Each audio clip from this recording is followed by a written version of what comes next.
how do you build that story? And then how do you really like stand out in today's landscape? Like how are you coaching startups to really stand out? What you've got to do is, I think it starts with a really good strategy. And I think the problem with the word strategy is so overused that it's lost its meaning and it's lost its relevance.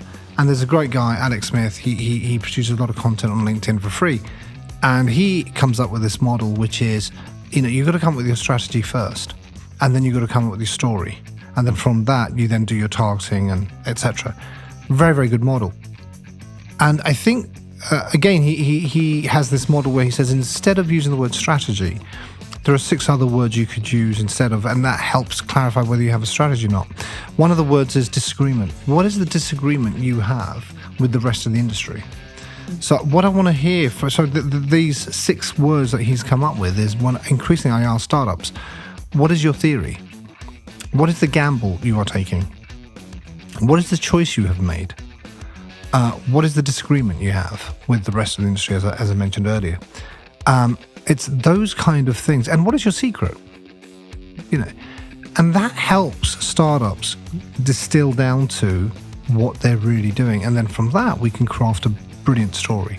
Because you've got to have a strategy. So strategy is something that you need to know. Story is something you want your customers, your users, your investors, employees to know.